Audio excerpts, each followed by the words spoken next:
యెహెజ్కేలు 30వ అధ్యాయము 19 నుండి 26వ వచనం వరకు ధ్యానించుకుని ఆరాధనలకు వెళ్దాం. 20వ వచనం.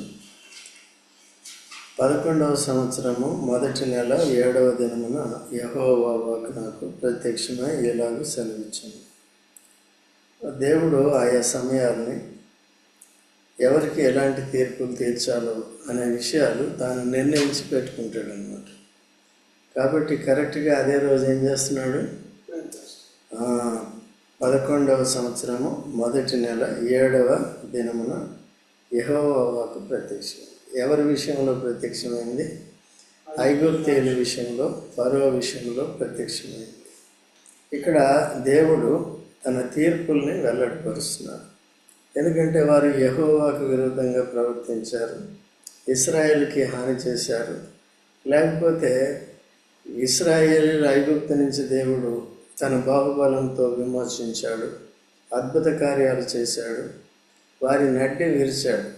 ఎప్పుడైతే ఇశ్రాయేల్ని ఐగుప్తీయులు బందీలుగా పెట్టుకున్నారో, వారిని బానిసలుగా చేసుకోవడానికి ప్రయత్నం చేశారో, వారిని దుఃఖపెట్టారో, కష్టపెట్టారో, వారికి వెట్టి పనుల్ని వారి చేత చేయించుకున్నారు దేవుని ప్రజల ద్వారా.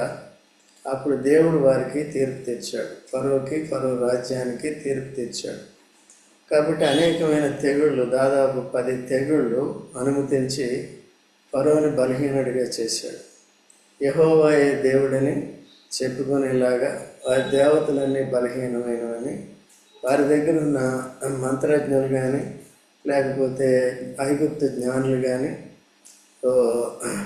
దేవుని ప్రజలైన లేక దేవుని దైవజనులైన మోషే ఆహారంలకు సాటి అయిన వారు కారని, ఈ మహోన్నతుడైన దేవుని సేవకులని తెలుసుకునేటట్టుగా దేవుడు ఐగుప్తులో ఇశ్రాయేల్ ఉన్నప్పుడు ఆ రీతిగా చేసి వారందరినీ కూడా విడిపించాడు. విడిపించిన తర్వాత వచ్చిన సమస్య ఏంటంటే, ఈ తిరిగి విడుదల పొందిన ఇశ్రాయేలు తిరిగి ఐగుప్తుకి వెళ్ళాలని వారు ఆశపడుతూ వచ్చారు. దేవునికి అనుకూలమైన జీవితం లేక ఉన్నారన్నమాట. నేటి దినాల్లో కూడా మనం కూడా ఐగుప్తు అనే లోకంలో ఉన్నాం. మనం కూడా లోకస్తులుగా ఉన్నాం, సాతాను సంబంధులుగా ఉన్నాం, దేవునికి విరోధమైన భక్తి కలిగి ఉన్నాం. అది జ్ఞానానుసారమైన భక్తి కాదు, దేవుడు అంగీకరించే భక్తి కాదు. పైగా ఏంటంటే, మనం చేసిన హైందవులుగా చేసిన భక్తి అది శాపగ్రస్తమైంది, దేవుని కోపము రేపే. సృష్టికర్త ఎవరో తెలియక, అసలు దేవుడు ఎవరో తెలియక, దైవత్వం ఎలా ఉంటుందని తెలియని అజ్ఞాన స్థితిలో మన పితరుల యొక్క పారంపర్యంగా వచ్చిన వాటిని దేవుళ్ళని మనం పూజించాం. అయితే మన పితరుల యొక్క మనోనేత్రాలు తెరిచి ఉండకపోవచ్చు, కానీ దేవుని దయ వల్ల మన కళ్ళు తెరిచాడు. కాబట్టి మనం ప్రభువైన యేసుక్రీస్తును అంగీకరించడం ద్వారా మనం విమోచింపబడ్డాం. దేనిలో నుండి? లోకంలో నుండి, సాతానిక అధికారంలో నుండి, ప్రాచీన స్వభావం నుండి. కదండి, ప్రాచీన స్వభావం ఎప్పుడు కూడా లోకానుసారంగా ఉంటుంది. ఎప్పుడు కూడా లోకులతో పాటు సంతోషంగా ఉండాలి, లోకాన్ని సంతోష పెట్టాలన్నట్టుగా ఉంటుంది. ఎప్పుడైతే ప్రభువైన యేసుక్రీస్తు మనల్ని విడిపించాడో, సంఘముగా సమకూర్చాడో, దేవుని వాక్యాన్ని నేర్చుకుంటూ దేవుని సేవ చేయాలి, దేవుణ్ణి ఆరాధించాలి కదా. మనల్ని ఏ విధంగా రక్షించాడు. తిరిగి మనం లోకంలోకి ఇశ్రాయేల్ ఐగుప్తుకి వెళ్ళినట్టుగా వెళ్ళకూడదు అన్నమాట. వెళ్ళకుండా జాగ్రత్తగా ఉంటూ మనం ఉండాలని సంఘము, సహవాసము, ఈ పరిసరం అంతా కూడా ఇచ్చాడు. తన వాక్యాన్ని దేవుని యొక్క ఆత్మ ద్వారా ఎప్పటికప్పుడు మనకి నేర్పిస్తున్నాడు. జాగ్రత్తగా ఉండాలి. అయితే ఈ లోకానికి దేవుడు ఒకరోజు తీర్పు తెచ్చిపోతున్నాడు. ఆనాడు ఐగుప్తు ఊరికి ఏం చేస్తుందంటే, ఈ దేవుని ప్రజలైన వారిని ఏం చేస్తుంది? వెనక్కి ఆకర్షిస్తుంది. వారు వస్తే చేర్చుకుంటుంది. ఆ దినాల్లో మరి అన్నిటికీ కూడా వారు ఐగుప్తుకి వెళ్ళకూడదని ఎర్ర సముద్ర మార్గంలో తీసుకొచ్చారు. అదే పాయలు చేసి ఇంకా వెనక్కి వెళ్ళకూడదని. అయినప్పటికీ కూడా ఇప్పుడు ఏం చేస్తున్నారు? వేరే మార్గాల్లో వీళ్ళు ఏం చేస్తున్నారు? వేరే మార్గంలో వెళ్ళిపోవడం వెనకంజ వేయటానికి గుర్తుగా ఉందన్నమాట. కాబట్టి వచ్చాము, విమోచింపబడ్డాం, దేవుని బిడ్డలమయ్యాం, దేవుని సేవ చేయాలి. తిరిగి మనం లోకానుసారంగా ఉంటే, లోకంలోకి వెళ్ళిపోతుంటే అది వెనుకంజ వేసిన వారితో సమానం. ఎప్పుడైతే మనం వెనకంజ వేస్తామో, దేవుని ఆరాధించమో, దేవుని మందిరానికి రెగ్యులర్గా రామో, దేవుని వాక్యాన్ని నేర్చుకోమో, మన జీవితం అంతా ఎక్కడ గడుపుతున్నాం? లోకంలో గడుపుతున్నాం. ఎవరికి ఇష్టానుసారంగా గడుపుతున్నాం? లోకానికి, సాతానికి, లోకలికి, సాతానికి ఇష్టలుగా ఉంటున్నాం. సో ఎప్పటికప్పుడు అనుదినము కూడా ఈ విమోచన అనుభవం మనం కలిగి ఉండాలి కదండి. ఎప్పుడు కూడా దేవునికి ఇవ్వాల్సిన సమయం దేవునికి ఇవ్వాలి. ఉదయమే లేచి మొట్టమొదటిగా మనం పనులు చేసుకునేది కాదు, కానీ కాలకృత్యాలు తప్ప మిగిలిన అన్నీ ఏం చేయాలండి? ఫస్ట్ దేవుని ఆరాధించాలి, దేవుని వాక్యం చదువుకోవాలి, దినమంతా దేవుని సహాయం కొరకు దేవునికి ప్రార్థన చేయాలి. మనం ఒక్కరి గురించే కాదు, కానీ సంఘములో ఉన్న వారందరి కొరకు ప్రార్థన చేయాలి. అందుకనే లిస్ట్ అనేది ఇచ్చాం. ఇక ఎవరెవరు ఉన్నారు సంఘంలో తెలుసా? ఆ లిస్టు ఉంటే తెలుస్తుంది అన్నమాట. వారందరి కొరకు ఏం చేయాలి? ప్రార్థన చేయాలి. ఏమని ప్రార్థన చేయాలి? మేడలు మెద్దలు ప్రభువా, జ్వరం రాకుండా చూడు. వారి ఆత్మీయ స్థితి కొరకు ప్రార్థన చేయాలి. వెనకంజ వేయకుండా. ఇప్పుడు వాక్యం ఏమంటున్నాం? అలాగే చేయాలి. లోకంతో ఇక సమయం గడపకుండా, అది ఉన్న లోకంలో దేవునికి ఇచ్చే సమయం ప్రథమ స్థానం ఇవ్వాలి. అది మనమైనా సరే, మన పిల్లలైనా సరే, ఎవరైనా సరే, వాళ్ళు రానప్పుడు మీ బాధ్యత మీరు చెప్పుకోవాలి. అదే విననప్పుడు వారి కొరకు మీరు ప్రార్థన చేయాలి. ప్రార్థన చేయరే అట్లా నా పిల్లవాడికి చదువు బాగా నేర్పించు ప్రభువా, మంచి జ్ఞానం ఇయ్యి, చదువుకోవటానికి ఆరోగ్యం ఇయ్యి, ఇది ఇయ్యి, అది ఇయ్యి అని భౌతికమైన విషయాల కొరకు చేస్తాం. ఓకే, అది భౌతికమైన విషయాలు దేవుడు ప్రార్థన చేసిన ఇస్తాడు, చేయకపోయిన ఇస్తాడు. అది అన్ని జనులు, అవి లోకంలో ఉన్న వారికి పిల్లలు పుట్టట్లేదా, పెళ్ళిళ్ళు రావట్లేదా, చదువు రావట్లేదా, ర్యాంకులు రావట్లేదా, ఇది లోకం వరకే. దీన్ని మనం ప్రభులో కూడా ఈ లోకం విషయంలో మాత్రమే ప్రభునందు నిరీక్షించి వారు వారికంటే కూడా ఎవరు మనం దౌర్భాగ్యం. అందుకని ఎప్పుడు కూడా మనం ఆత్మీయ విషయానికి ముందు పెట్టాలి, కానీ దేవుడి దగ్గర ఈ భౌతికమైన విషయాల్లో ఊరికే వాటి మీద మనసు పెడితే వినడు కొన్నిసార్లు. ఓకే అండి, అది మామూలుగా ఈ శరీర విషయాలన్నీ కూడా ప్రయత్నం చేయాలి, చదవాలి, అభ్యాసం చేయాలి. చేసినప్పుడు దానిపై శ్రమ ఫలితం కష్టే ఫలి అంటారు. కష్టపడిన దానికి ఏమొస్తుందండి? ఫలితం వస్తుంది. అయితే ఇక్కడ ఆత్మీయ జీవితంలో అన్నీ దేవుడే చెయ్యాలి. మనం ఆత్మీయ జీవితంలో కష్టపడితే ఏది వచ్చేది? ప్రతి విషయంలో కూడా దేవుడే చేయాలి. మనల్ని విమోచించాలంటే మనం ఏం చేయలేదు. మన పాపాల కొరకు యేసు ప్రభువే చనిపోయి, రక్తము కార్చి చనిపోయి తిరిగి లేచి సాతాను వశం నుంచి మనల్ని విడిపించాడు. లోకంలో ఉన్న ఆశల నుంచి మనల్ని విడిపించాడు.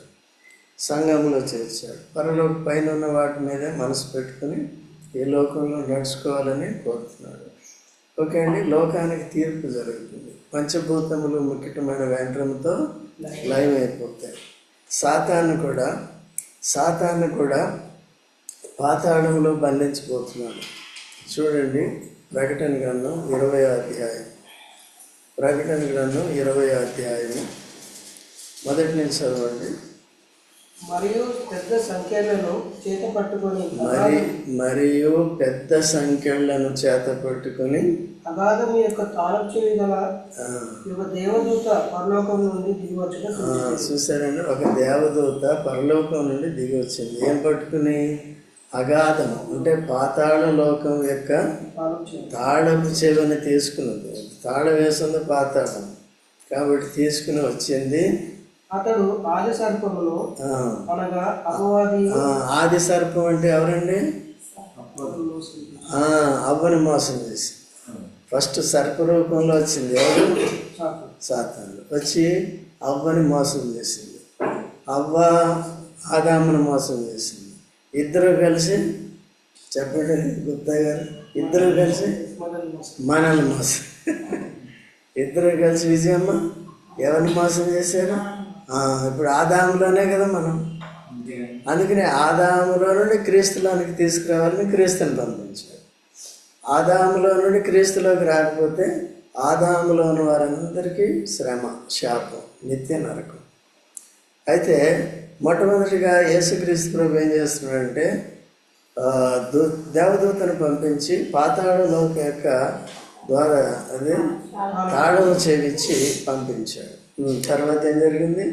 అనగా అపవాదియు సాతానును వాడికి ఎన్ని పేర్లు ఉన్నాయండి? ఆది సర్పము, ఘట సర్పము, అపవాది, సాతాను, ఇన్ని పేర్లు వచ్చినాయి.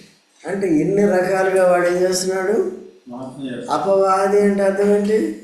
దేవునికి విరోధంగా మాట్లాడేవాడు, దేవునితో విరోధంగా మాట్లాడేవాడు అపవాది అంటే శత్రువు కదండి.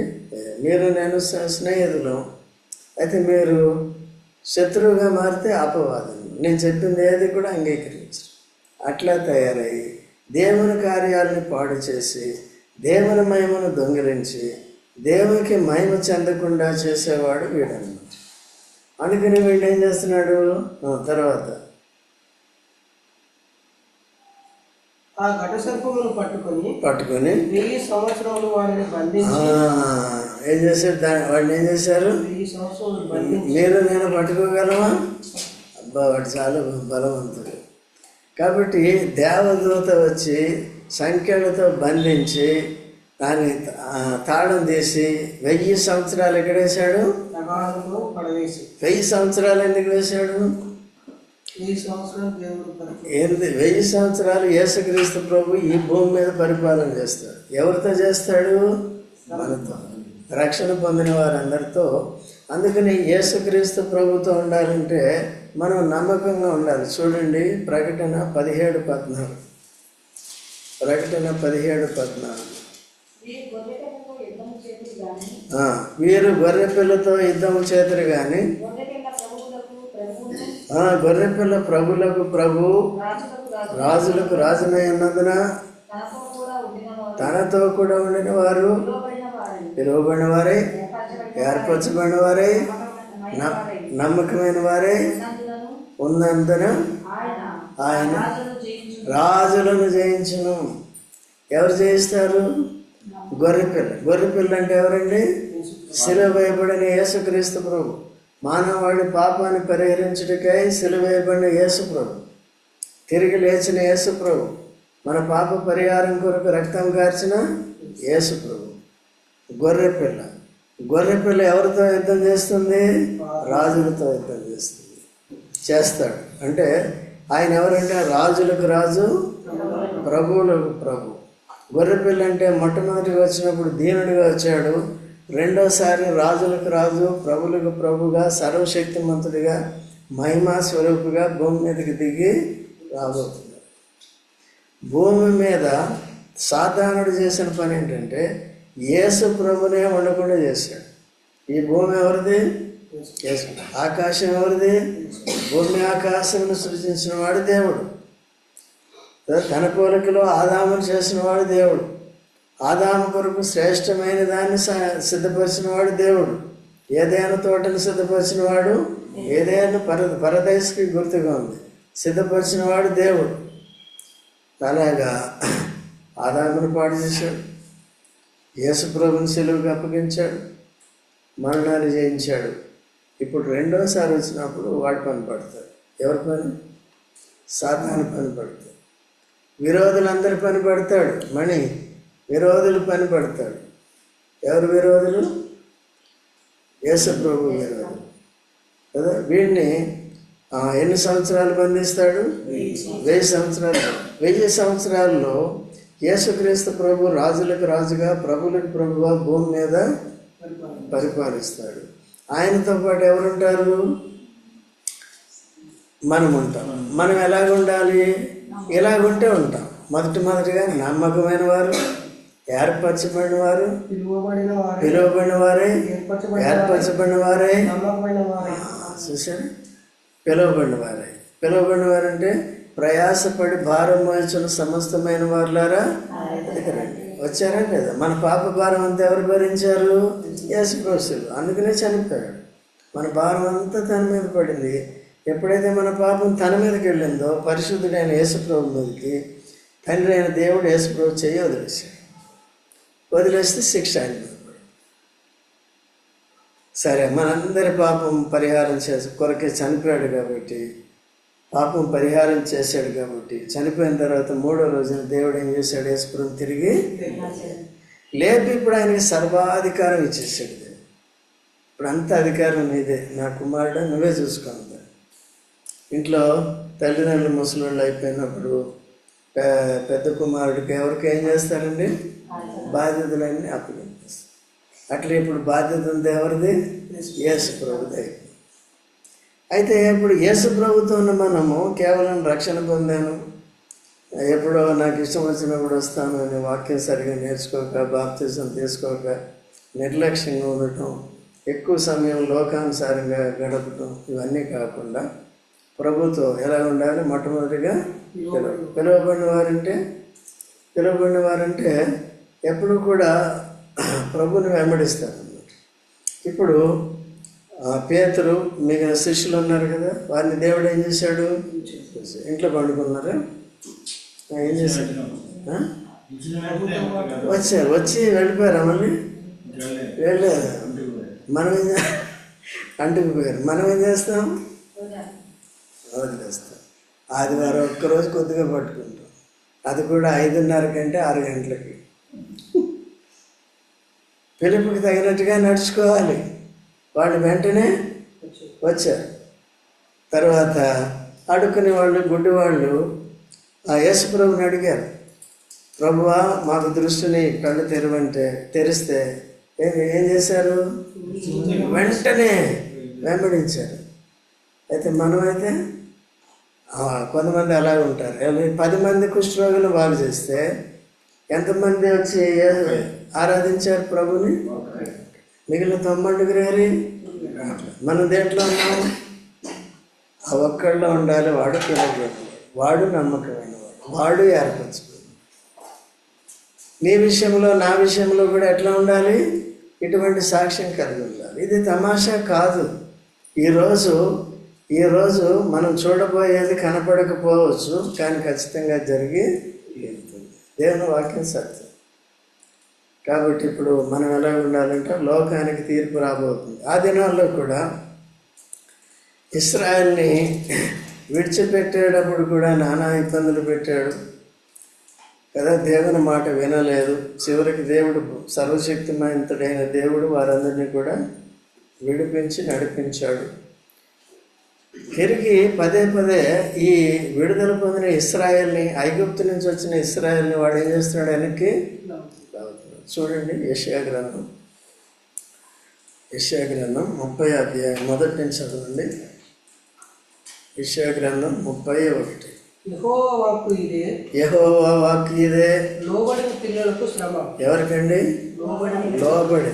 పిల్లలంటే దేవుని పిల్లలు. పిల్లలు 2 రకాలు, లోబడే పిల్లలు, లోబడని పిల్లలు. ఎవరిష్టం మనకి? మరి మనం దేవునికి పిల్లలు అయినప్పుడు మనం ఏం చేయాలి?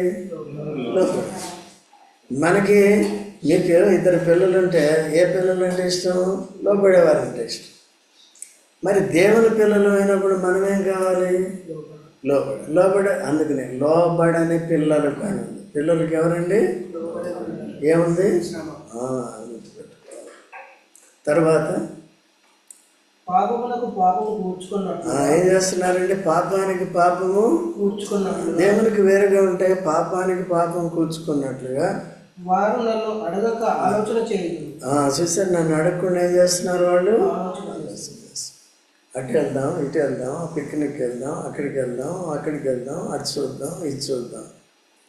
దేవుడు ఎక్కడున్నాడు? నీ దగ్గరే ఉన్నాడు కదా. ఇది వదిలేసి ఎక్కడికి వెళ్తున్నాం? ఎక్కడికి వెళ్తే వారి పాపానికి పాపం కూర్చుకుంటారు. ఈరోజు రాని వారు ఏం చేశారు? పాపానికి పాపం కూర్చుకోండి అర్థమవుతుందండి. వారికి శ్రమ వచ్చినప్పుడు మరి పశ్చాత్తాపడి ఇంకెప్పుడు ఇట్లా చేయనని నిజంగా ఒప్పుకుంటేనే దేవుడు చేర్చుకుంటాడు. అందుకనే మనం చాలా జాగ్రత్తగా ఉండాలి. ఓకే అండి. కేవలం ఆదివారం వరకే ఉందామని మిగిలిన రోజుల్లో కూడా చేసుకోవాలి. బాప్తిజం తీసుకోవాలి, లేట్ చేయకూడదు. రేపు మంది కాదు, ఓకే. సరే, యేసు ప్రభుని రావచ్చు, మనమన్నా పోవచ్చు. అందుకని ఆ విధంగా సిద్ధపడాలి. మిగిలిన వారందరూ కూడా జాగ్రత్తగా ఉండాలి. ఎరగిన మనం ఏం చేయాలి? ఎప్పుడు కూడా ఇశ్రాయేలు చేసినట్టుగా చేయాలి. ఈ కారణం చేత ఎరగా ఉరిగా ఐగుప్తు ఇశ్రాయేల్ ప్రజలకు ఉంది కాబట్టి ఐగుప్తు ఇశ్రాయేల్ ప్రజల్ని అపవిత్రపరుస్తుంది కాబట్టి ఇప్పుడు దాని మీదకి ఏం తీసుకురాబోతున్నాడు? ఎవరి ద్వారా తీర్పు తీరుస్తాడు? ఎవరి ద్వారా శిక్షిస్తాడు? ఐగుప్తు కంటే బలవంతుడైన రాజు ఎవరండి? బబులోను. బబులోను రాజును పంపించి ఏం చేస్తాడు? తీర్పు తీర్చడం అంటే ఇక్కడ రాసింది ఏముంది చూడండి, 22వ వచనం. నేను ఐగుప్తు రాజైన ఫరోకు విరోధనై ఉన్నాను. బాగుగా ఉన్న దానిని, విరిగిపోయిన దానిని అతని 2 చేతులను విరిచి, ఆయన 2 చేతులను ఏం చేస్తాడు? బాగుగా ఉన్నదాన్ని, మంచిగా ఉన్నది 2 చేతుల్ని విరిచి అతని చేతిలో నుండి ఖడ్గము జారిపడ చేసింది. చూసారు, అతను ఎవరిని కూడా హింసించకుండా కదా తన చేతిలో నుండి ఏం చేస్తాడంటే ఖడ్గాన్ని జారిపడ చేసి ఐగుప్తీయులను జనములలోనికి చెదరగొట్టుదును, ఆయా దేశములకు వారిని వెళ్ళగొట్టుదును. మరియు బబులోను రాజు యొక్క చేతులను బలపరిచి నా ఖడ్గము అతని చేతికిచ్చేదను. చూసారా, ఐగుప్తు రాజు యొక్క చేతుల్ని విరిచివేసి బబులోను రాజు యొక్క చేతుల్ని. అయితే దేవుని పక్షంగా ఉంటే మన చేతులను బలపరుస్తాడు, సాతాను చేతుల్ని ఎరగొట్టేస్తాడు, భక్తిహీనుల చేతుల్ని ఎరగొట్టేస్తాడు. చేతులు అంటే నైపుణ్యత అనేది ఉండదు అన్నమాట. ఓకే అండి, చూడండి కీర్తన 135. కీర్తన 135వ కీర్తన దయచేసి చూడండి. కీర్తన 135.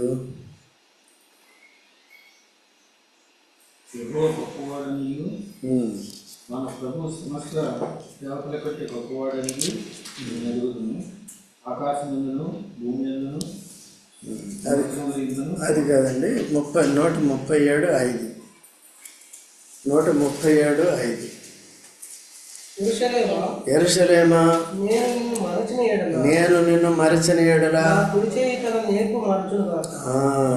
చూసారండి, అది యెరూషలేమును మర్చిపోతే దావీదు ఏమంటున్నాడు? యెరూషలేమా, నేను నిన్ను మర్చిపోతే నా కుడి చెయ్యి, తన కుడి చేయితో వడిసెలు విసిరి ఆయన ఏం చేశాడు? గొలియాతుని నేల కూల్చాడు. బలహీనుడైన వాడు బలవంతుడైన వాడిని సంహరించాడు, విజయాన్ని పొందాడు, ఇజ్రాయేల్ అందరికీ విజయం తీసుకొచ్చాడు. ఇప్పుడు ఏమంటున్నాడు? యెరూషలేమా, నేను నిన్ను ప్రేమించు. యెరూషలేం అంటే అర్థం ఏంటి? మందిరం, మహారాజపట్నం మందిరం, సంఘం. యెరూషలేం అంటే అర్థం అంటే, ఎరు అంటే పట్టణము, షాలేం అంటే సమాధానం. దేవుని మందిరంలో ఏముంటుంది? సమాధానం. ఎవరితో సమాధానం ఉంటుంది? దేవునితో సమాధానం. ఎట్లా ఉంటుంది? శిక్ష యేసు, మన సమాధానార్థమైన శిక్ష ఆయన భరించాడు. అంతకుముందు లేదు దేవునితో, ఇప్పుడు ఆయన అందుకనే మనల్ని దేవుడు శిక్షించు. ఎందుకంటే దేవునితో యేసుక్రీస్తు ప్రభువు రక్తం ద్వారా సమాధానం పడ్డాం. సమాధాన పడిన మనం ఏం చేయాలి? సమాధాన గృహంలో ఉండాలి, సమాధానం కలిగి ఉండాలి. మీ మిత్రులతో కూడా ఏం చేయాలి? నువ్వెంత నేనెంత అనుకో, నేను సీనియర్, జూనియర్, సీనియర్ అయితే ఏం చేస్తున్నాను? లేట్గా వస్తావా? సీనియర్ అయితే లేటుగా రావడం నీ పని, అట్లా కాదు. కాబట్టి చూడండి, ఆ విధంగా అర్థమైందా? ఏంటమ్మా మాట్లాడుకుందమ్మా? ఏంటి ఎందుకు సౌండ్ కదా మీకు? మనమే పడిపోదు కదా, ఏదో పడిపోదు. ఆ రోజులేండి ఇక్కడ వినండి, ఇక్కడ వినండి. ఆ సౌండ్ వింటారు కానీ మీరు వింటారు. ఏం చెప్పాను? దేవుని మందిరంలో సమాధానం. సమాధానం. యెరూషలేము అంటే ఇది సమాధానం. అప్పుడు ఆ దేవాలయం ఉన్నది యెరూషలేము, దావీదు పరిపాలన చేసింది యెరూషలేము. ఇప్పుడు అందుకనే ఆ యెరూషలేము చెరలోకి వెళ్ళిపోతుంది ఊరికే. అందుకని దేవుడు మనకి నూతన యెరూషలేమును పైన పెట్టాడు. ఈ సంఘం అంతా పైకెత్తబడినప్పుడు అదే నూతన యెరూషలేము కదండి, నూతన యెరూషలేము. కాబట్టి నూతన యెరూషలేము శాశ్వతంగా ఉంటుంది. నూతన యెరూషలేములో సమాధానం శాశ్వతంగా ఉంటుంది. ఆ సమాధానాన్ని మనం ఇక్కడే కలిగి ఉండాలి. అందుకనే యెరూషలేమా నిన్ను ప్రేమించకపోతే, నీ మందిరాన్ని నేను ప్రేమించకపోతే నా కుడి చేయి తన నేర్పును. 122వ కీర్తన 6వ వచనం చదవండి. 122వ కీర్తన 6వ వచనం. యెరూషలేము క్షేమం కొరకు, యెరూషలేము యొక్క క్షేమం కొరకు ప్రార్థన చేయడి. యెరూషలేమును ప్రేమించేవారు ఏమవుతారు? వర్ధిల్లట్లేదంటే కారణం ఏంటి? ప్రేమించాలి. దేవుని ప్రేమించాలి, యెరూషలేము వాసిని ప్రేమించాలి, దేవుణ్ణి. సంఘాన్ని కూడా ఏం చేయాలి? ఆదివారం ఒక్కరోజు, ఆదివారం ఒక్కరోజు చేస్తే ఏముంటుంది? నీకు వర్ధిల్లం. వర్ధిల్లాలంటే ఏం చేయాలి? ఎప్పుడు ప్రేమించాలి? నిత్యం. మరి ఆదివారం ఒక్కరోజు ప్రేమిస్తే దరిద్రం కదండి. అట్లా ఉండకుండా చేయాలి. కాబట్టి ఆ విధంగా మళ్ళీ యెహెజ్కేలు ఎన్నో అధ్యాయం? 30వ అధ్యాయం చూడండి, ఆఖరి వచనం చదవండి. నేనే యెహోవానై ఉన్నాను, వారు తెలుసుకున్నట్లు నేను ఐగుప్తీయులను జనముల నుండి చెదరగొట్టి ఆయా దేశములకు వారిని వెళ్ళగొట్టుకున్నాను. చూసారండి, వీరి గర్వం ఏంటంటే యెహోవా దేవుడు కాడని అనుకుంటారు తరతరాలకి. ఫరోకి యెహోవాయే దేవుడని బయలుపరుచుకున్నారు. తర్వాత ఈ లోకంలోని వారికి నేటి దినాల్లో యేసు ప్రభువును ప్రకటిస్తున్నప్పుడు యేసు ప్రభువే దేవుడు, యేసు ప్రభువే నిజరక్షకుడు, ఆయన ద్వారానే మనకి ముక్తి లభిస్తుందని సత్యాన్ని చెప్తే ఏం చేస్తున్నారు వాళ్ళు? ఎప్పుడు నీవే దేవుడు, నీవే ప్రభుడు అని ఎప్పుడు చెప్తారు? శిక్ష వచ్చినప్పుడు. చూడండి ఎప్పుడు చెప్తారు చూడండి. ఫిలిప్పీయులకు రాసిన పత్రిక 2వ అధ్యాయం 11వ వచనం చదవండి త్వరగా.